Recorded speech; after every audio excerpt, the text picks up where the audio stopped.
Likutei Sichos, Chelik Design, Volume 16, the Sicha for Yud Shevat.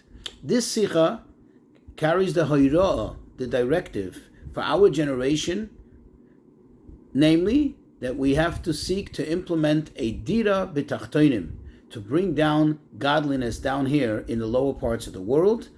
And this is connected to Yud Shevat, which is the yahrzeit, the anniversary of passing of the previous Rebbe, as this is one of the main hoirois, one of the main directives and so to speak parting words from the previous Rebbe that he left us with prior to his passing.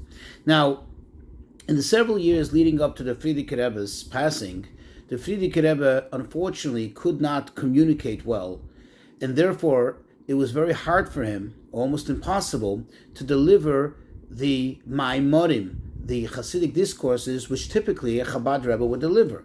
And therefore what he did was he wrote them out, and they would have them published in advance of any given specific holiday or special occasion on which he would have otherwise delivered a Maimer. Prior to Shabbos, Parshas Boy, Yud Shevat, Tafshin Yud, which is Yud Shevat in 1950, which fell out on a Shabbos, which happened to be the yahrzeit of his grandmother, Rebbe Rivka, which otherwise would have been an occasion for him to deliver a Hasidic discourse. The previous Rebbe had published a Maimer, a famous Maimer with the heading Basi Legani, which was distributed amongst Chassidim with the purpose and intent of them to study it over the course of that day and also future dates. Of course, after the fact, after what happened, that he had passed away, he was nostalgic on this day. It became very clear and obvious that this wasn't just any mimer, but this indeed was almost like a will and a testament, the marching orders for the Chassidim, what they should do preceding his departure from this physical world and how they should continue on. What is the main teachings and directives that he wants them to live with? So let's begin the Sicha. The Rebbe says that the yahrzeit of a tzaddik constitutes the time that, quote, as the Alter Rebbe says in Tanya, all his work, all his accomplishments, and all his teachings, and all his avodah, service of Hashem that he did his entire life, they become elevated and they culminate together and go higher and higher up. In other words, they have their everlasting effect.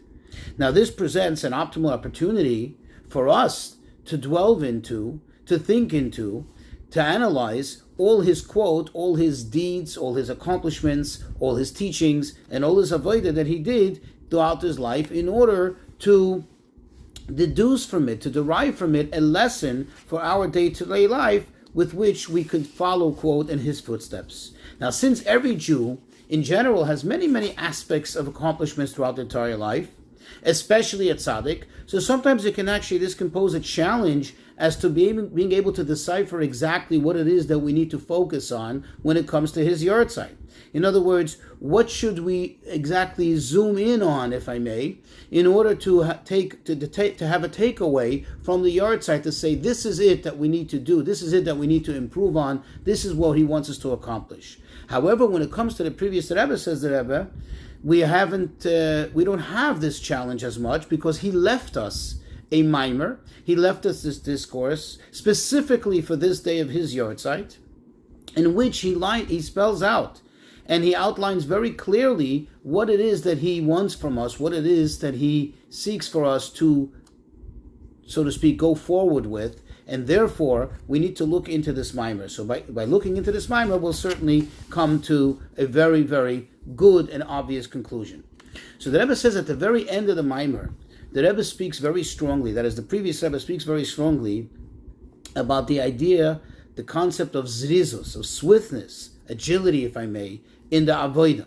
Because he says there, quote, he quotes the Medrash, who is it that knows his time? Meaning, who is it that knows when his final hours will be, when his final days will be? Or as he quotes the Medrash, which the Medrash says that there isn't any person in the world that has the power to say, hey, give me a few more hours, give me a few more days, I want to, get everything in order and talk to my family and say my goodbyes. No, when the time comes, we have no control over it. And therefore, everybody, he says over there, has to do whatever it is they can, and as soon as they can, and as swiftly as they can, to try to accomplish as much as they can.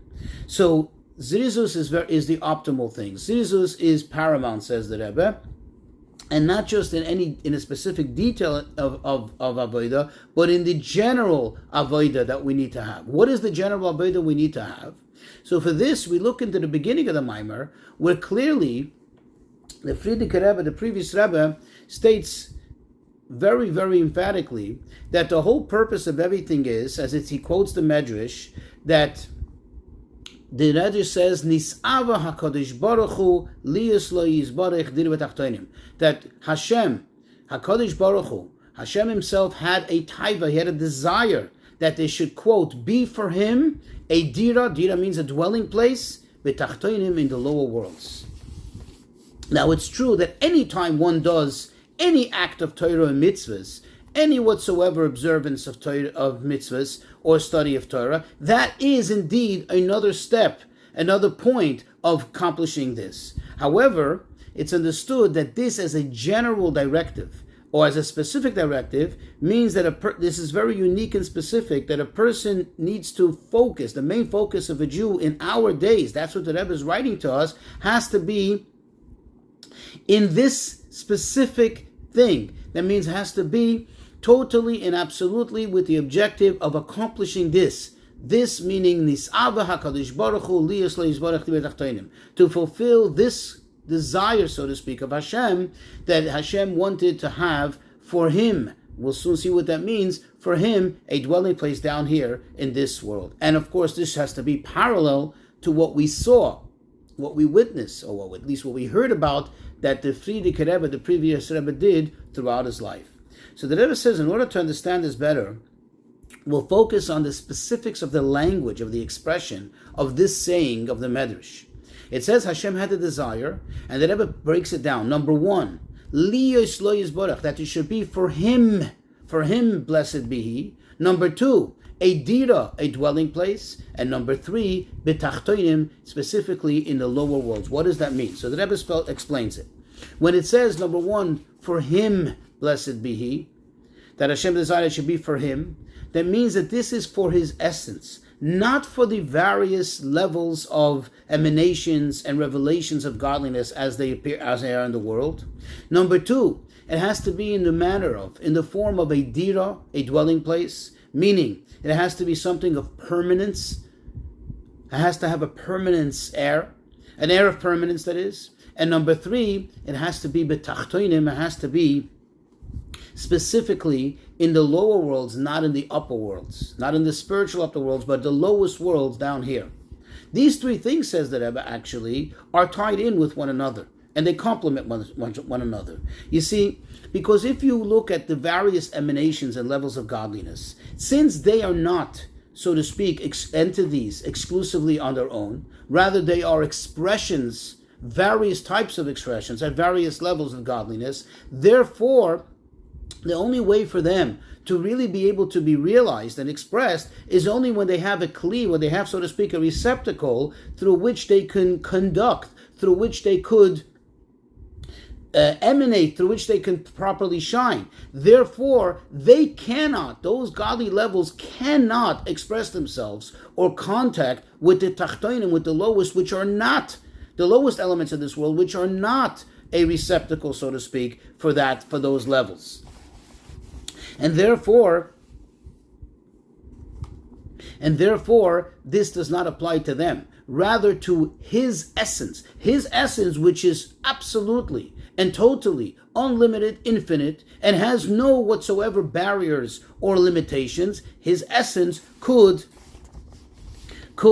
come down in a very permanent manner in any aspect that it desires, in any aspect that is, so to speak, invited to, and therefore it can come down into the tachtonim, into the lowest elements of things, and it can come down also in a permanent manner, like a dirah, in a manner of a dirah, which is a dwelling place, a place which you are permanently. So now we see how they all three come together, and it's very specific. Now the Rebbe says, let's turn this around to the person who is seeking to implement this. The person who's doing it also has to have a harmony, so to speak, of these three things coming together. What is that? Number one, it has to be, quote, loy yizbarech, for him, just for the sake of him, his essence of Hashem, which means it shouldn't be in any way, however lofty, for the person to, so to speak, have a spiritual experience, for the person, so to speak, to have a spiritual pleasure, which is a fantastic thing in itself. A person wants to be close to Hashem. A person wants to enjoy his closest to Hashem. But the objective here in implementing this has to be solely, absolutely and exclusively for, quote, him, for the sake of doing what Hashem wants, for fulfilling his desire. And then number two, it has to be in a manner of permanence. It has to be consistent. It has to be continual. It has to be steady, without interruption, without any wavering. And number three, it has to be Bitachtonim. It has to come down be'ikar, mainly in the lowest of things. And these three things, says the Rebbe once again, are all tied in with one another. They're not exclusive from one another, but in fact they all come together and they all complement each other. Because if somebody is doing it, so let's say, for example, to satisfy his own spiritual desires, his own spiritual need to get close to Hashem, then it cannot be constant. It cannot be always, and it cannot be on a continuous, constant basis. Why? Because you never feel the same. Sometimes he has a greater desire. Sometimes he has a lower desire. Sometimes he feels closer to Hashem, and sometimes he doesn't feel as close. And also, a person can sometimes, when it comes to if he's doing it from his perspective, sometimes he can feel like, well, this is a more important thing, this is a less important thing, this is a more loftier thing, this is a more lowly thing. However, when he's doing it exclusively because this is what Hashem wants, he's doing it lo yizbarech, then all three things come together. For it's lo yizbarech, it's exclusively for Hashem, it's not for his own needs, so to speak, his own spiritual, his own desires, albeit spiritual, but it's still his own, and therefore it could be in a permanence. It's always constant, it's continuous, it's always the same, with the same dedication, and you reach the tachtonim, you reach even the lowest elements, because it's not about how you feel, it's about what the purpose is, and the purpose here is what Hashem wants to get out of it, so to speak. And he says, the Rebbe says, this type of approach was seen openly by the Frierdiker Rebbe.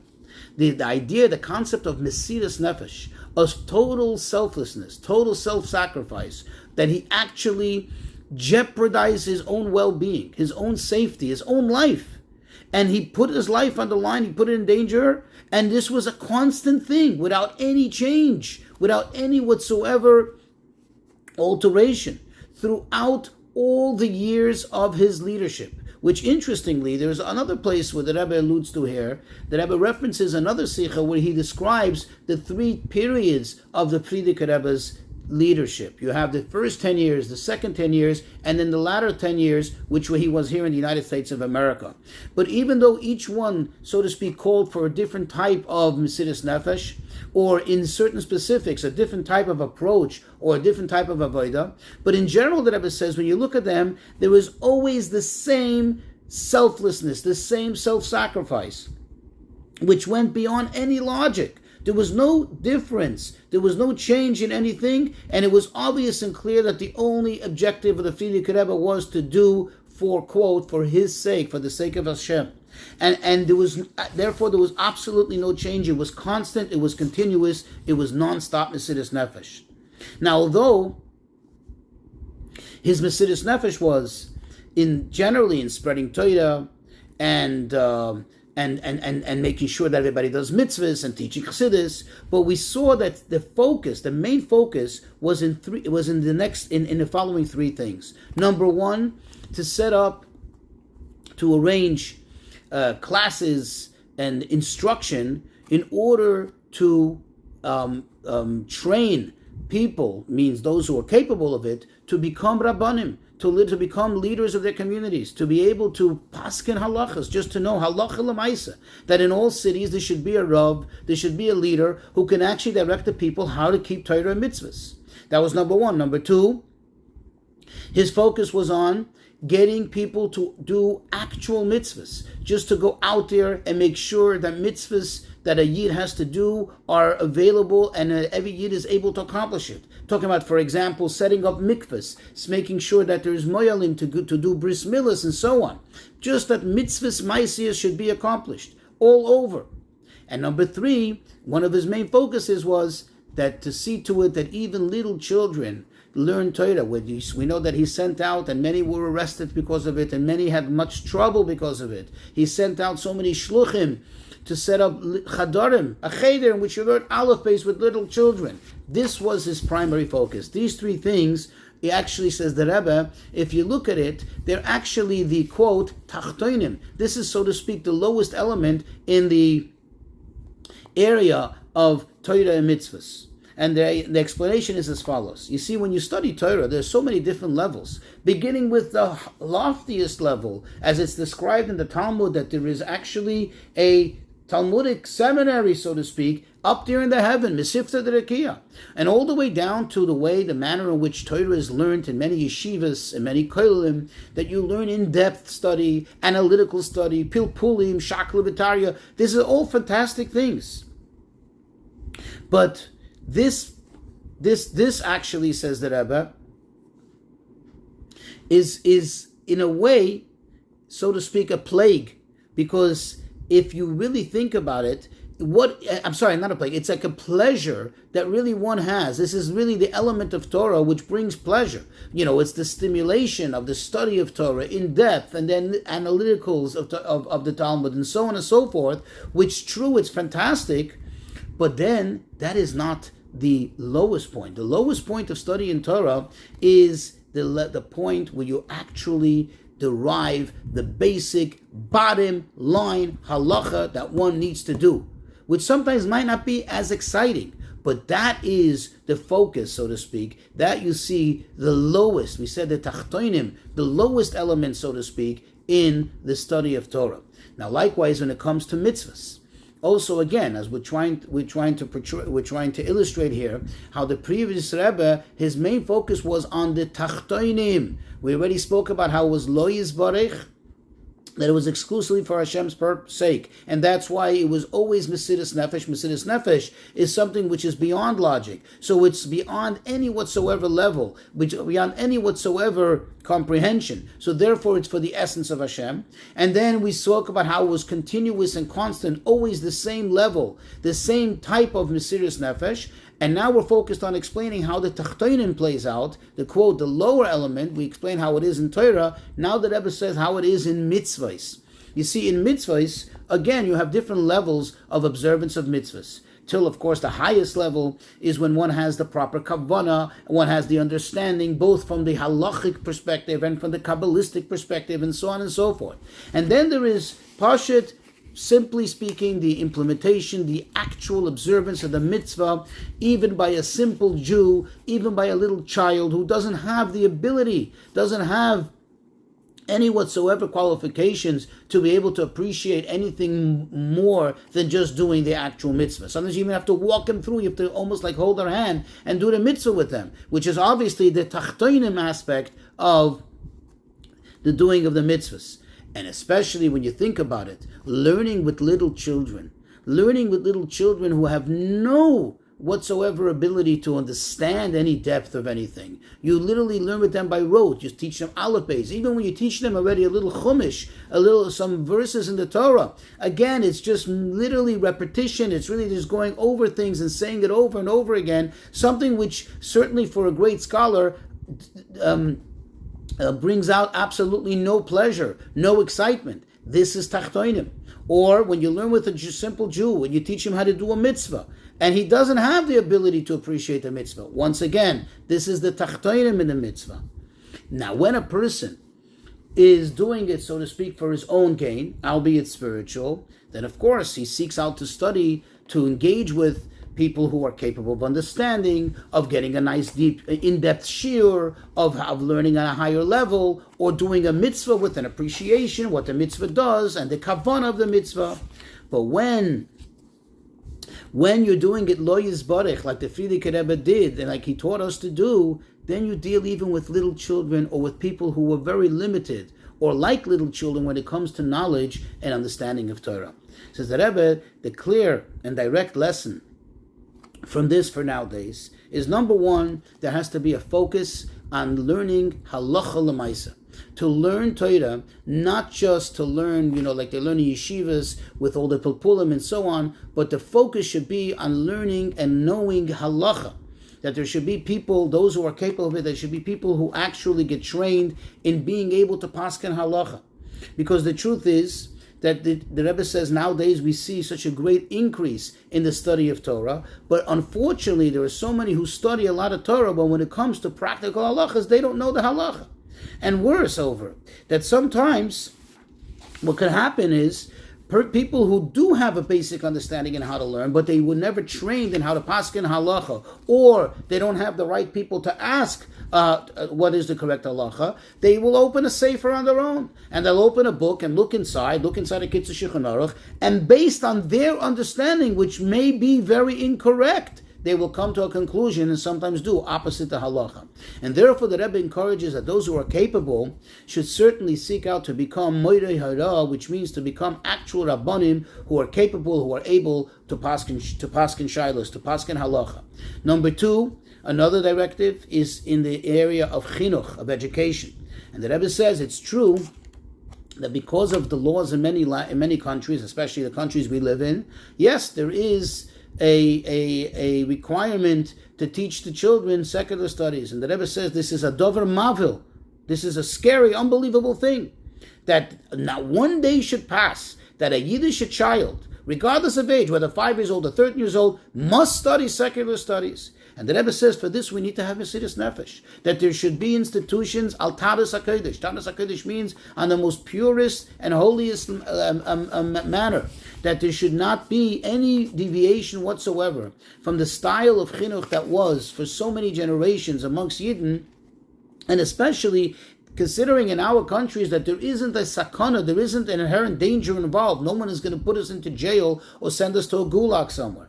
And the Rebbe says even those that for whatever reason cannot withstand, so to speak, this challenge, and they feel like they have to follow the law, especially considering dina de machusa dina, the law of the land is law, as the Talmud says, and therefore there has to be in their institutions, they do have to have a course of secular studies. But says the Rebbe, at least you can adapt this general idea of not caving in and not compromising the Yiddish education, like the Frierdiker Rebbe was so adamant about, by at least minimizing somewhat the quantity and quality of the secular studies. That at least it shouldn't be parallel, it shouldn't be on the same level, at the same pace, so to speak, as the Limudei Kodesh. That means, in simple words, the Limudei Kodesh, the Torah education that's in the school, should definitely